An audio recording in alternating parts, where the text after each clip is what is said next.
So, pleasant day to each and everyone. Before anything else, I would like to introduce myself. My name is Justin Palasanos, and I am the first reporter of Group 5.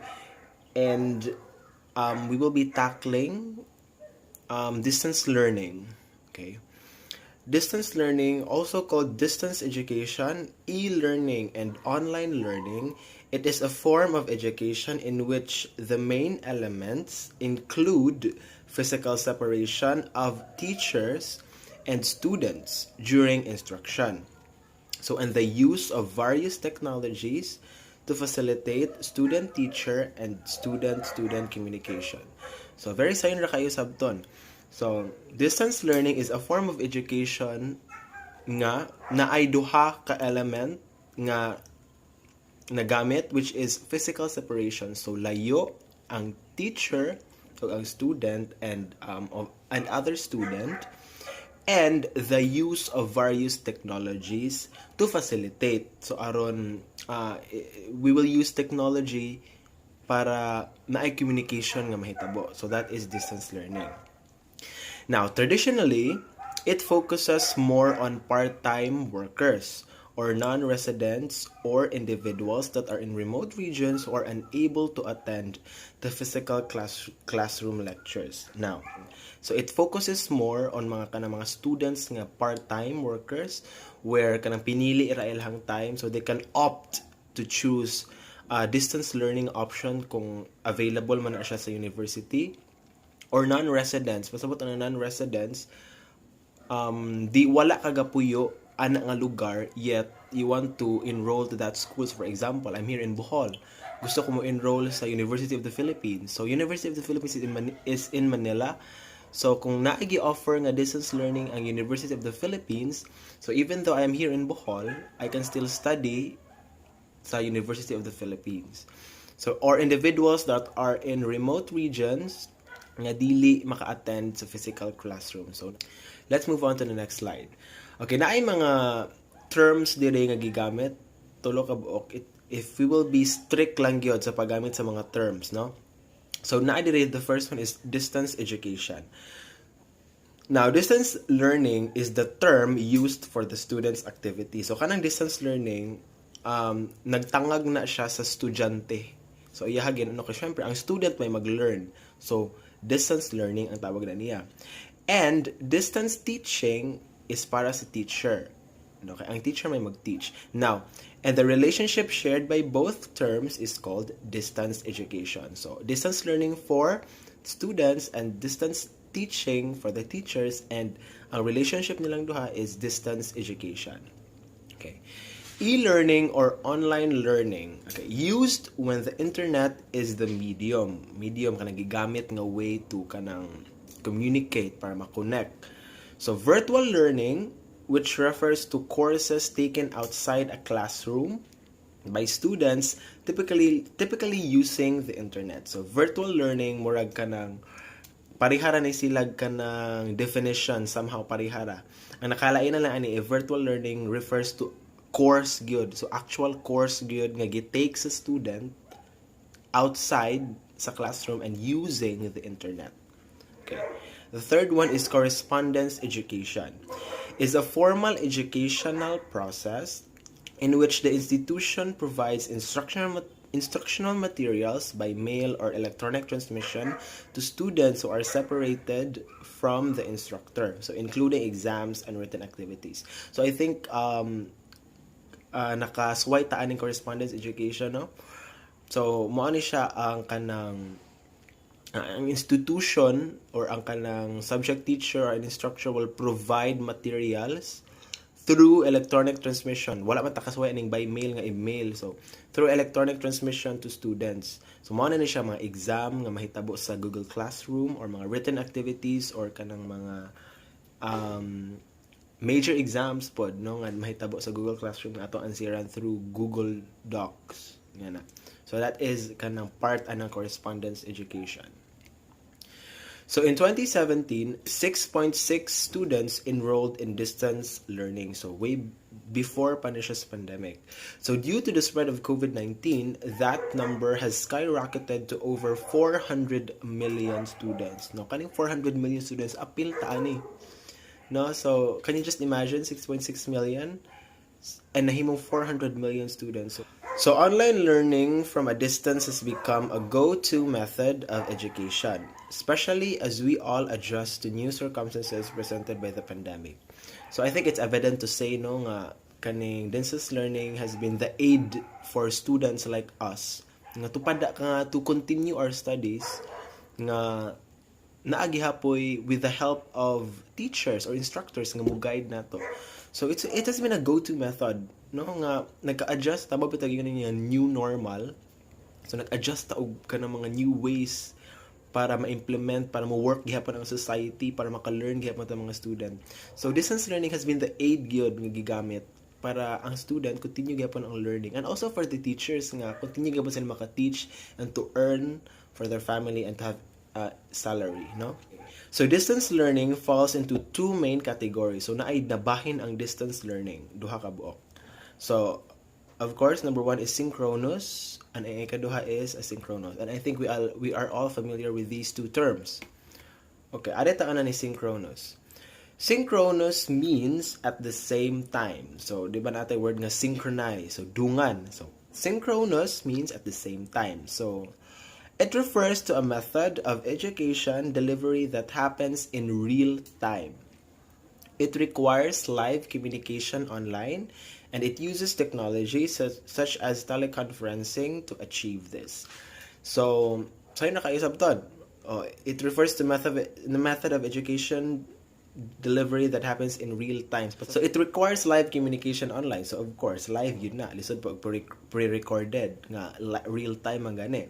And it uses technology, of course. So, how will we communicate? So, most likely, technology gina. No, mga naman ay nag-connect na to. Each and every one of us uses technology na ginamawa ng technology sa atong kinabuhi. Synchronous learning proves less flexible than other forms of distance learning.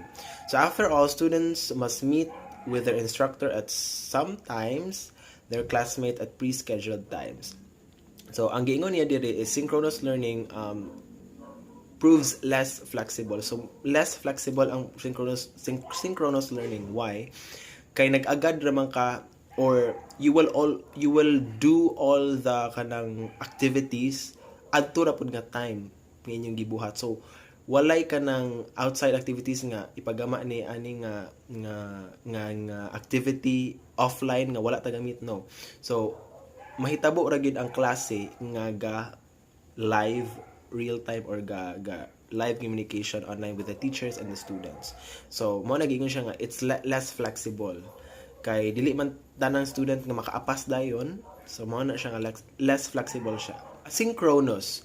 Asynchronous distance learning comes with more opportunities for student interaction. Students receive cluster of weekly deadlines. They have the freedom to work at their own speed.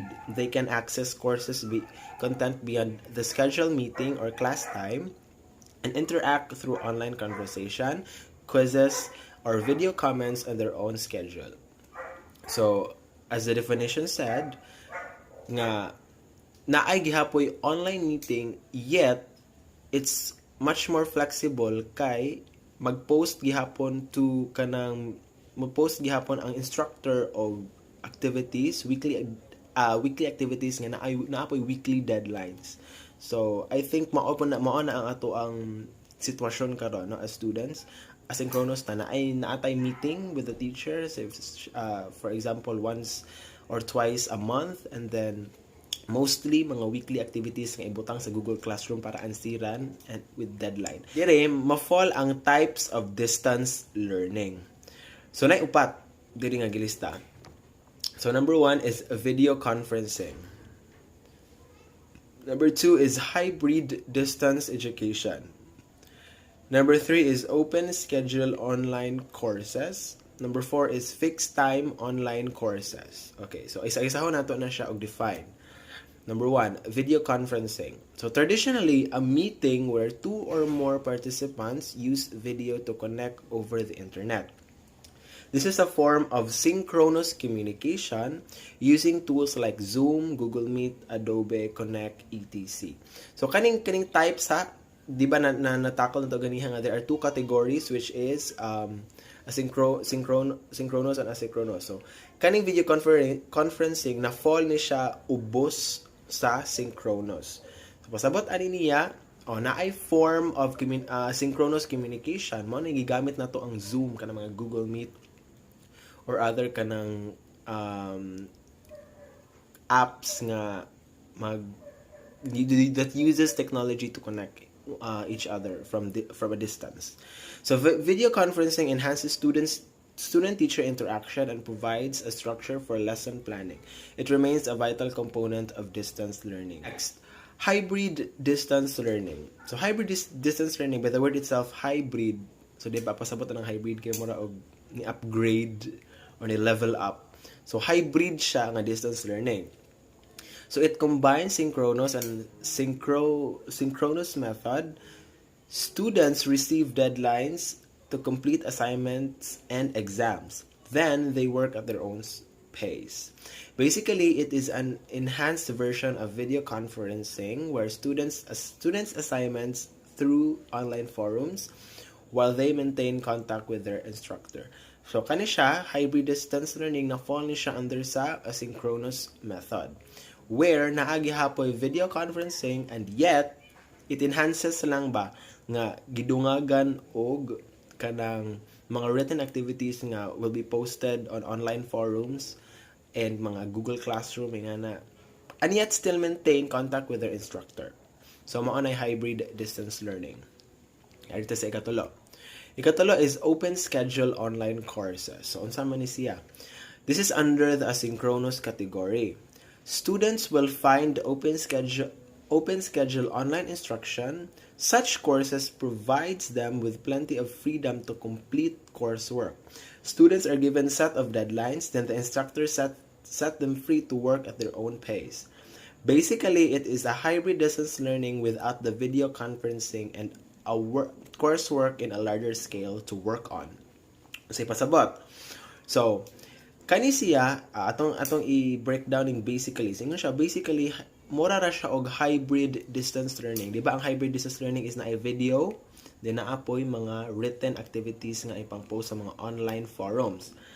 Kaning hybrid distance open schedule online courses, wala siya video conferencing. So ang mahitabo ra, a teacher will post a set of activities to make and then with deadline, ihatag na siya niya mo.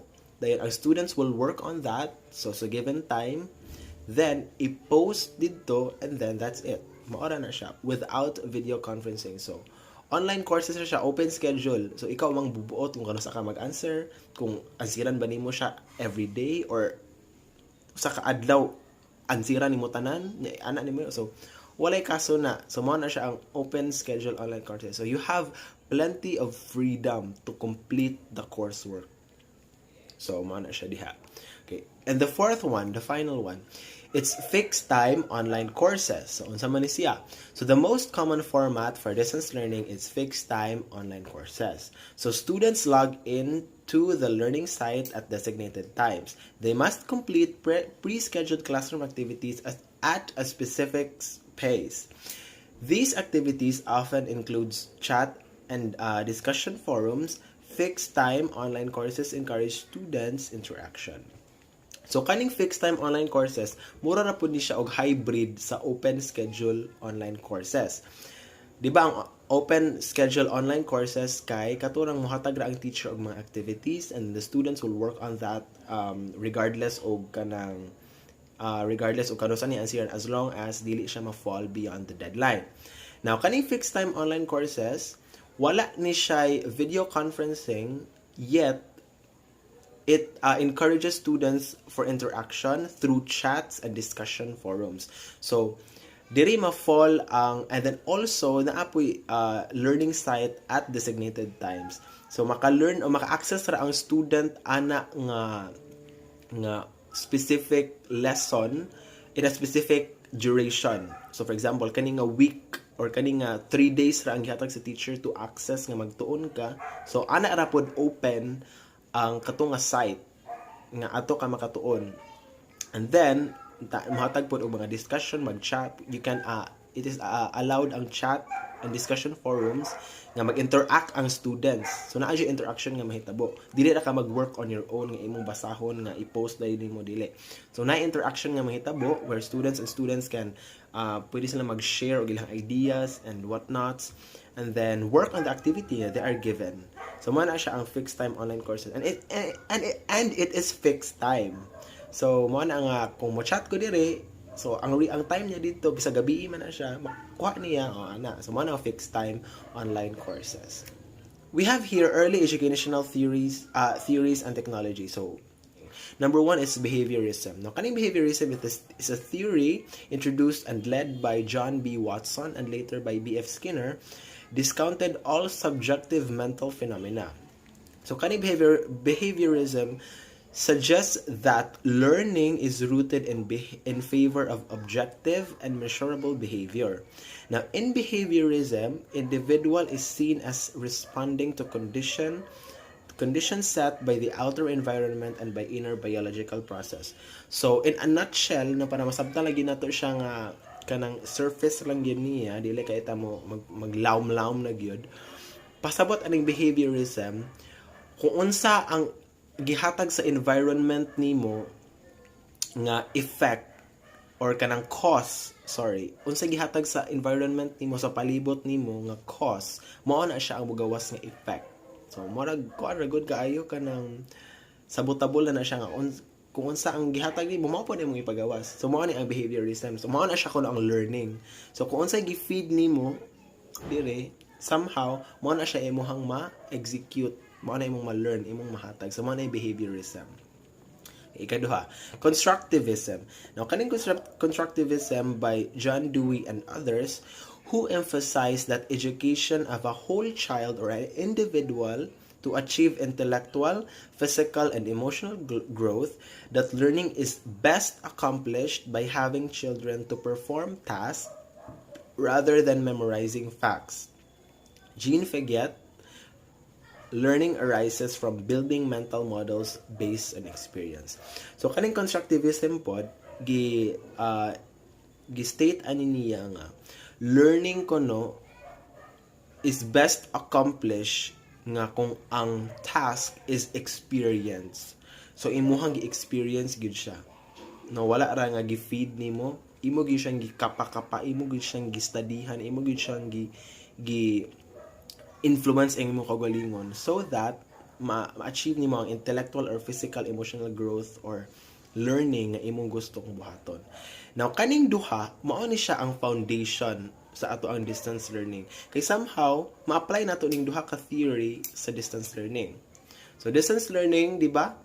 Mo-feed man kita na yung instructor nga mohatag gid nato og guide. No, dili jud pwede walay teacher sa ato ang distance learning. Naa gid ang teacher. And even in traditional classroom nga kanang traditional kanang naagid face to face, importante gid nga naa jud guide, no, naagi superior individual sa sulod sa room nga paminawon sa mga students nga muhatag og knowledge sa students para na i-learning nga mahitabo. And then constructivism nga nagsuggest nga i-experience. So syempre in distance learning, i-experience nimo siya in a way nga kanang mag-answer ka, ikaw ang magtuon sa imong kagalingon. Mulisod pag sige na kagpaminaw sa teacher niya, nilabay na dahil speakers dunggan. So syempre, humag-discussion, so syempre naay ka ng self-education nga mahitabo nga imong kagalingon magtuon ka para og naay mga test nga ihatag in real time, best mao nang ingon dire nga it's learning is best accomplished by experiencing or performing task rather than mag-memorize ka og facts or maminaw ra. So mao na siyang duha ka theories. Okay. Now diri ta sa benefits of distance learning. Now, diri is self-inspiration. So ikaduha, flexibility to choose. So of course, nakita flexibility to choose og unsa ato ang siran una, di ba? Somehow kay og kinahanglan daghan tag subjects, budungan naghatag nga in distance learning na fall po ta sa asynchronous, syempre we have the freedom to choose og unsay unahon ug unsa ta best nga ma-utilize ang ato ang time. Kay distance learning man naara may deadline nga gihatag, so I can choose whether unsa ang ansiran una o unsa ang dili ansiran una. Unsa po ko oras mo mag-answer, buntag ba, gabi ba, or convenient sa akong time. So mo nang naay flexibility to choose. Next is adaptability and freedom. So yes, of course, naagit tay flexibility, na po tay freedom and adaptability. Maka-adapt ka ba kung asa ka mas uyon, no? Ana diha. So easy access, of course, easy access. Kita tanan na tay cellphone as we are moving to technological age, no? Kita tanan na tay cellphone, duha pa gani, tulo na tay laptop, and we can access to internet. So it's easy access. No, maka-open na ta bisan gani dili ta enroll sa school. Somehow na yung mga articles nga free ra gid nga mabasa na to. So education is kanang very is free access, can be easily accessed na gid nato, no? So next is earning while learning. Of course, applicable din siya sa mga working students. So nag-earn ka, nag-work ka, and then you are learning at the same time. Kaya you can choose your time man. Money and time saving, tinuod. Money and time saving. Makaingon jud ta nga during the kanang asynchronous or online nga meetings nato, no, nga dako tag na save nga naman kay load naman nato ang problema karon nga face to face daghan na plite, bound, allowance, bayad sa boarding house, so daghan, no? So kaning distance learning, it can save money, load ra imong problemahon, and time, of course, nga naman kay pwede ra ka mo access sa imong ansiranon, or if synchronous man na siya sa given time. And like sa school, for example, nakay klase 7 face-to-face nga school, nakay klase 7 to 8, nya sunod nimong klase 3 to 4 pa, so samahan magtanga ra ka dito sa room. O kanya nakay klase sa 4 to 5, so mo na nga time saving siya.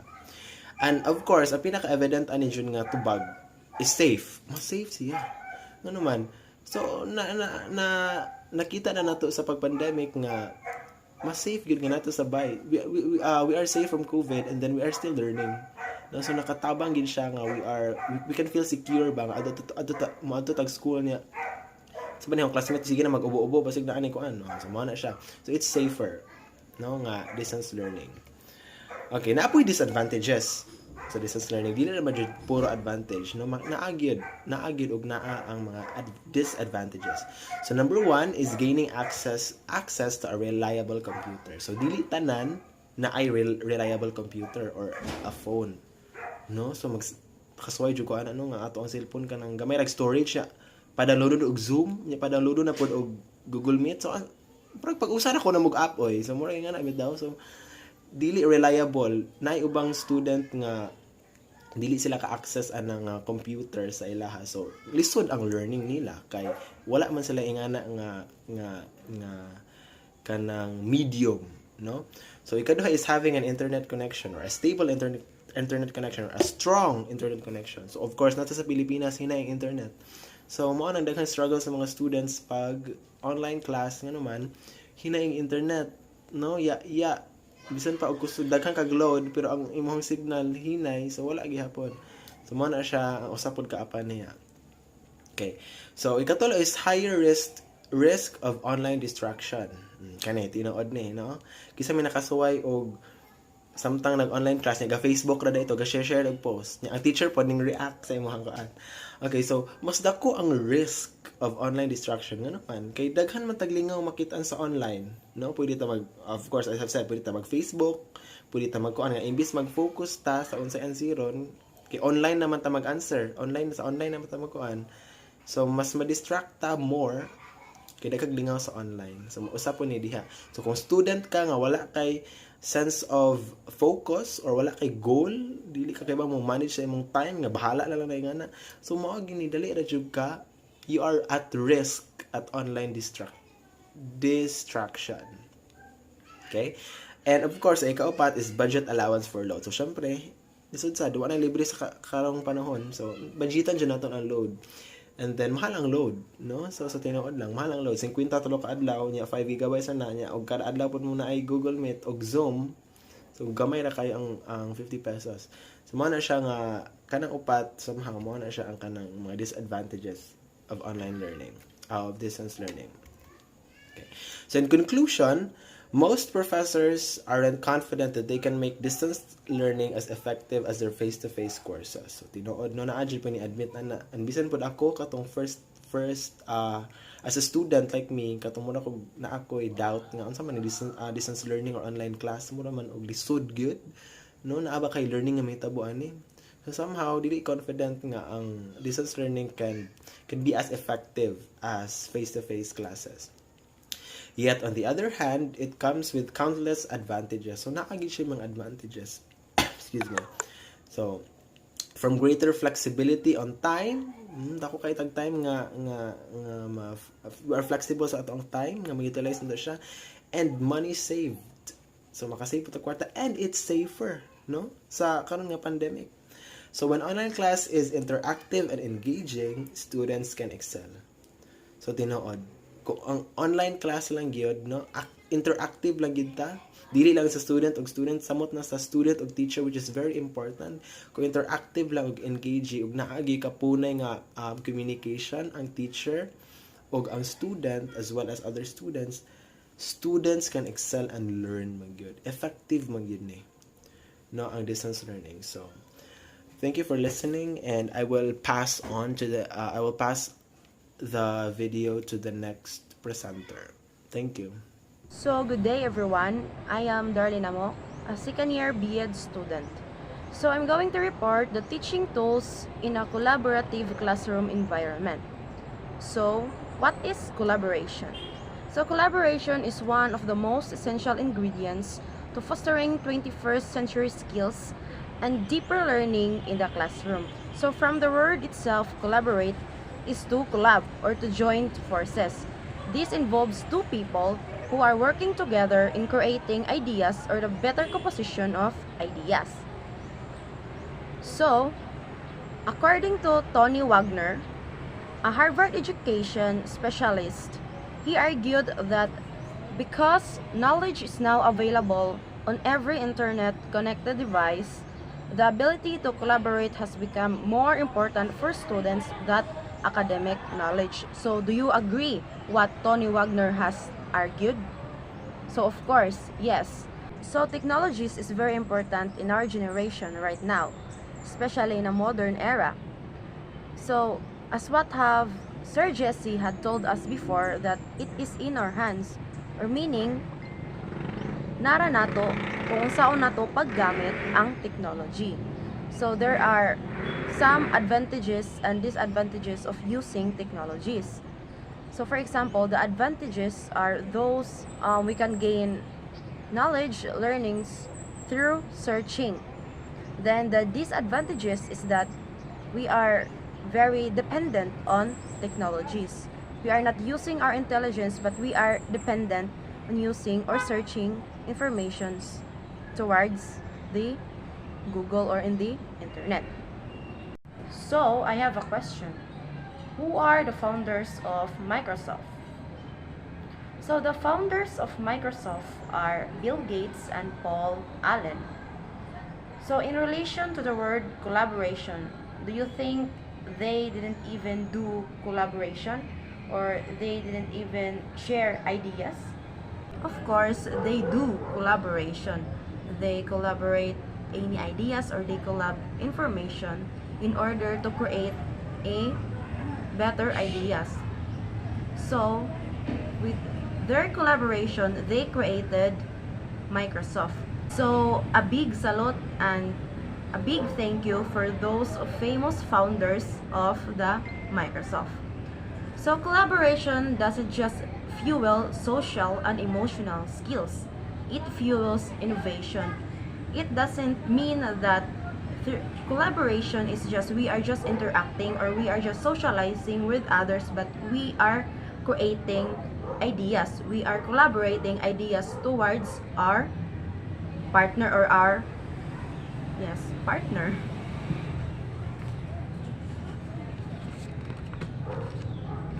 So next, so here are some of the favorite technology tools for facilitating collaboration and fueling innovation in the classroom. So first is the Google Apps for Education. So the examples are Google Drive. So Google Drive is a safe place to back up and access all your files from the devices. So Google Drive is where you can upload photos, um, files or videos in your own folder. Next is Google Meet. So Google Meet is to create or join class and video meetings. So for example, when our teacher uh, sent us a link, or when our teacher said that he or she will do or she will have class, so he or she will send us a link or a code for us to be able to join the class. So next is Google Classroom. It is all in one place for teaching and learning. So why is it all in one place for teaching and learning? So Google Classroom is where instructor to teachers are able to send videos or PPTs to the students, and then it is our responsibility as a student to read and understand those video discussions or PPTs that our instructor um, uploaded on Google Classroom. So the second one is Kahoot. So Kahoot is a game-based classroom where it responds a system that gives educator an engaging way to test the knowledge of their student. So Kahoot, it administered quizzes, facilitating discussions or survey data. So in Kahoot, questions are projected into or shared screen or projected on shared screen. So the students answered the questions to their respective devices or their cell phones, smartphones, tablets, or computers. So Kahoot, it creates a social or fun game-like environment. Then, in addition, through Kahoot, it boosts collaboration by encouraging the students to be leaders and be able to present their own quizzes or create reportings to the class where their instructor instructed to do so. Hello, so this is the continuation of the tech tools for facilitating collaboration and fueling innovation in the classroom. So third, we have Flipgrid. What is Flipgrid? So Flipgrid is a video discussion community for your classroom that uses student voices to promote collaboration, discussion, and engagement. So Flipgrid is an app or website that allows teachers to create grids to facilitate video discussions.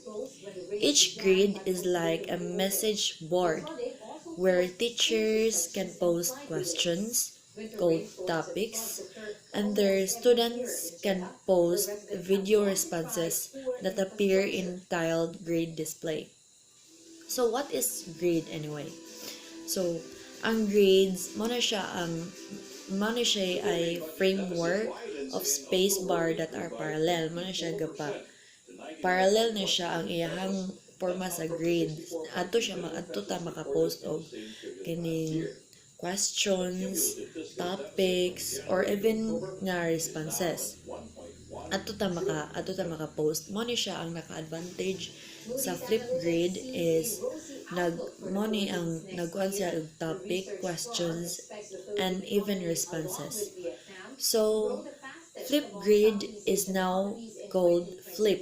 So dili na ni siya inig-search nimo sa Google or Play Store. Ang mogawas na gyud niya nga app is Flip. Mo ni siya ang tawag karon is Flip na ang iyang tawag sa Flipgrid. So this is mo ni ang logo sa Flip. Kanina siya diri kana.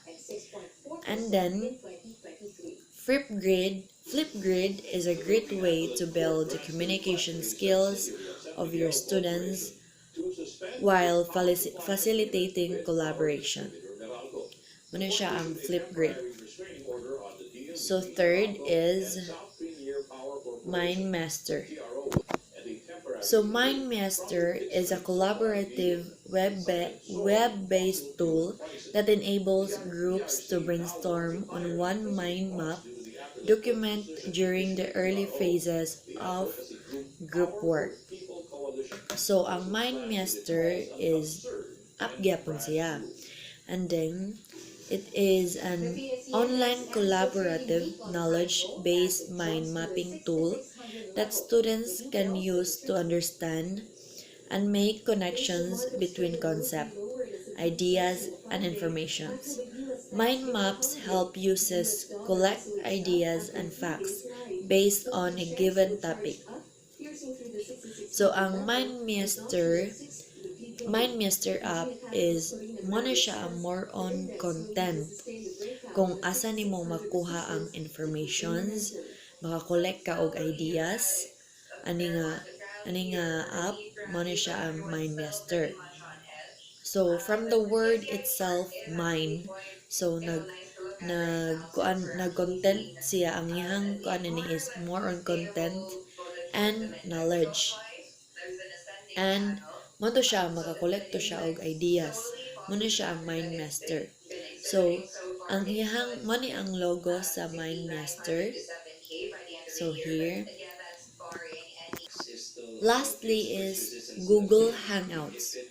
Google Hangout is a great way to bring remote groups of students together to communicate and collaborate. So, ang Google Hangout is now Google Meet. So, muna siya atong gamiton kung mag-online class ta. Usually, muna siya atong gamiton mga students nga naka-experience og online, labi na kita. So, ang kani nga Google Hangout is muna siya ang Google Meet. So, kay ba man ko nga kita tanan jud ani nakagamit og Google Meet. So, aning app is nag-apply ni siya og kanang apply ni siya og within discussion between teacher and students. Pwede ta maka-question ani while nag-online ta ani, pwede ta maka-ask og question, pwede ta maka-comments na may comment section dadto. Then mura po ni siya og kani nga Google Meet, mura po ni siya og kanang ga lection ta nga personal. Maura ni ang iyang way to kanang learn. Maura ni siya sa Google Meet o sa personal, pero ang nakaapan lang is naiuban nga og mag-Google Meet kinanglan ginang signal naiuban diri nga kanang dili maka-access og Google Meet kay walay signal, walay tarong signal niya, walay load unya kanang mapoy naka-disadvantage sa mga estudyante karon kaning Google Meet or kaning even or even nga online class. So mato siya ang Google Hangouts is now Google Meet. And mato siya ang 5 tech tools for facilitating collaboration and fueling innovation in the classroom. So first is mato siya ang gimension ni Ma'am Darlene pag una, mato siya ang first is Google Apps for Education. Second is Kahoot. Third is Flipgrid. Fourth is MindMaster. And 5 is Google Hangouts. So, balita, ang Flipgrid, ato ta maka-post og kaning topics, questions, and even responses nato sa teacher. Muna siya ang Flipgrid. While ang MindMaster is nag-focus ni siya og content, makakuha ta og knowledge, and even makakolekta og ideas. Mo na siya ang MindMaster. And then, ang Google Hangout, mo na siya ang Google Meet nga makaklase ta online, maka-question ta, maka-comments ta adto sa comment section. So, mo to siya ang 5 collaborative app. Thank you. Good day, I am Rachel Maytairos Montoya. I am also going to discuss about the relevance and appropriateness in the use of technology in teaching and learning. Technology supports creativity and critical thinking. With the use of technology, a student will be able to learn on their own, which is a good, especially that educational allows virtual classroom. Learners will be able to use and develop ethical thinking, for they are going to have no traits but to decide in their own. With this, it facilitates the learning and it could be improve their performance because of the wide scope of knowledge which technology offers us. We will be able to use our decision making and practice ourselves to understand the concept. Moreover, technology can be good used in terms of managing, teaching, and learning activities.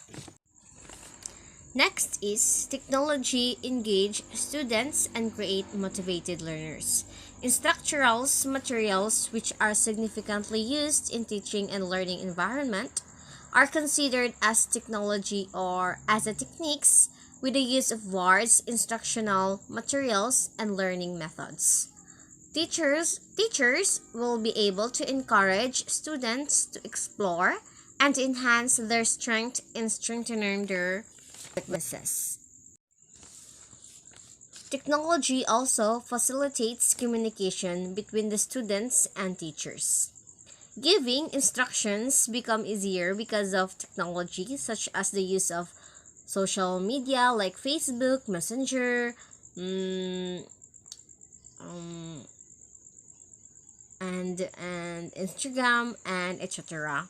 But students must be taught of respect so that the pursuit of technology to facilitate communication will be effective in openness with the teacher and students' relationship. Lastly, technology enhances individual learning and growth. Educational institutions encourage their faculty and students to have virtual online classroom using any social media platforms such as Google Classroom, Canvas, Zoom, and many more. Through this, teachers only give activities done by their students so that the students learn by their own. The cooperation and enhancement of students is also needed. Based in my research, there are 2 ways or criteria in choosing appropriate assessment tool in teaching and learning. Okay, first, what is assessment methods? Okay, assessment methods are the strategies, techniques, and tools and instructional instrument for collecting information to determine the extent to which demonstrate desired learning activities. Okay, there are 2 ways in or may be considered in choosing appropriate assessment tool.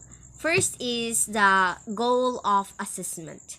Okay, according to Horizon 2015, during teaching, teachers not only have to communicate the information they planned, but also continuously monitor students and motivate in order to determine whether modifications is have to be made. Okay. The second is the method of assessment, whether direct or indirect method. First, in the direct method, teachers may use examinations, written assignments, presentation, performance, portfolios, and etc. While in direct method, it provides useful informations and check on the findings from direct measures such as student satisfactory survey of students, student participation rates, and reflective essay, and etc. Okay, as a future teacher and a current student, appropriateness of tools and learning must be taken into account in order for us to ensure its effectiveness. And that's all. Thank you. Hi, my name is Ryan G. Gennady. So I discuss about the relevance and appropriateness in uses of technology in teaching and learning. The advancement of technology has been very important in all fields in our society. The educational sector embrace and recognize the involvement of technology towards teaching and learning. So, it means nga ang pagsulat ng teknolohiya sa lahat ng larangan sa ating lipunan, ang sektor ng edukasyon ay tinatanggap at kinikilala ang paglahok ng teknolohiya tungo sa pagtuturo at pagkatuto. So, technology help us to meet educational aims according to Karshi. It gives direction to educational activity. There are the predetermined goals which inspire those in educational sectors to attain true appropriate activities. So, ang teknolohiya daw, it means na ang teknolohiya makamit ang layunin pang edukasyon. Ingon si Karshi na naghatag daw og inspirasyon sa sektor ng edukasyon upang makamit ang isang tunog na naangkop sa aktibidad. Factors affect educational aims. There are 4: philosophy, teachers, administrators, and students. So, philosophy, it means love of wisdom, is an activity people undertake when they seek to understand fundamental truth about themselves, the world in we live, and their relationships to the world and to each other. Teacher, also a school teacher or formally an educator, is a person who helps students to acquire knowledge, competence, or virtue via the practice of teaching. Administrator provides office support to either an individual or team and is vital for the smooth running of a business. And students, a person formally engaged in learning, especially one enrolled in a school or college, pupil, student. Then human natures. There are 4: skill, knowledge, communication. Skill are expertise or talent needed in order to do a job or task.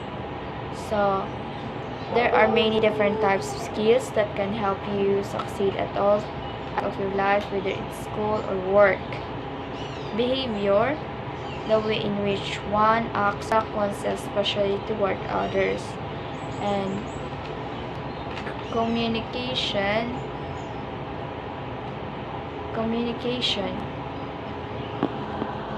and community.